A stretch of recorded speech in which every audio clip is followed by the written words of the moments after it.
apparently Derek Gunn's a liar now. Got to address that. Yep. Which I don't really agree with. I'll get some thoughts in on that, but I'm really curious what was your reaction yesterday to all this this mini blow up on Twitter? The whole thing is completely ludicrous. This is the dumbest shit ever, and how dare you people make this a big deal? The fact that we have to sit here and address this in itself, it's absurdity. Like, think about this, right? Everybody, because here's what happened if you missed it. Derek Gunn mentions on his show that, Jalen Hurts in 10 reps in OTAs, on May 31st. 4 incompletions, 3 sacks, 3 interceptions. And he talked to somebody on the team, or with the team, I should say, and they said that Jalen Hurts has a long way to go to him. That's all he said. And you don't think that's a big deal? No. I'm just making sure that that's not a big deal to Eagles fans that, hey, this guy that has been supposedly working out with Tom House all offseason, a guy that I believe could lead this team to the Super Bowl, and somebody, and I want to make this very clear when it comes out of Derek Gunn's mouth, someone important on the Eagles doesn't believe Jalen Hurts was ready on May 31st. That's all I care about, Vince Quinn. Do you? I think that's pretty significant, in fact, because a lot of this crap, and we went through this offseason already. First of all, Eagles Twitter, how fucking dare all of you that are going after Derek Gunn with this information? And by the way, players can't lie. Players can't lie. AJ Green and Lane Johnson can't lie. Brown, I did it again. I will fix the color at some point. I'm so sorry, AJ. But until we get this addressed where AJ Brown has to dismiss every single report this offseason, including, Miles Sanders didn't actually mean, like the all-star comment.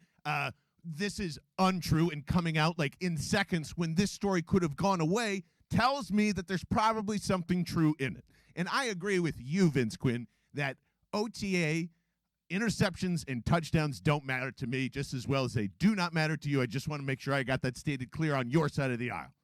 Right? Yeah, they don't matter. No, don't matter at all. So if touchdowns don't matter, and if he was doing really well, whenever that was, and interceptions don't matter, and now this becomes a big story, none of that matters to me. So what?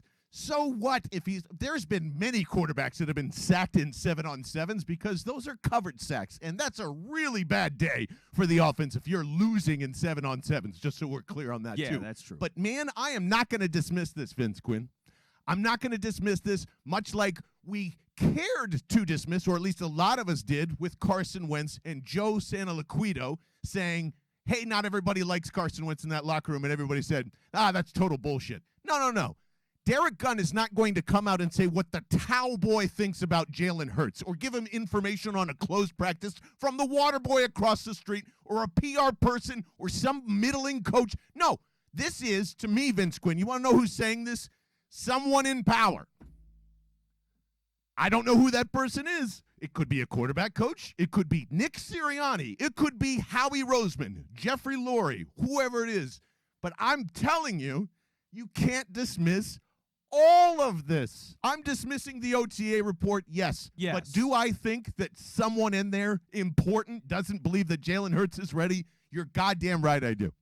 Yeah, that is 100% accurate. I'm with you on that because I always say this, and I think it's important to state again in a situation like this. The team and the front office, the people around it, they are just like us on some level. I mean, the arguments and debates that we have are the same debates that they're going to have to some degree, like Carson Wentz and Nick Foles, right? I mean, there was an element of that within the organization. There just has to be. So when you get a situation like this, if Jalen Hurts, is he a quarterback that can play at a high level or not, it's totally fair in the moment right now for somebody to go, look, Jalen Hurts isn't ready to be that guy right now. Because maybe he's not. I mean, what is the big problem? Anticipating throws. So in 7-on-7s, maybe he isn't anticipating yet, and he's holding on and he's getting coverage sacked. Does that matter in the long term? Not right now. No.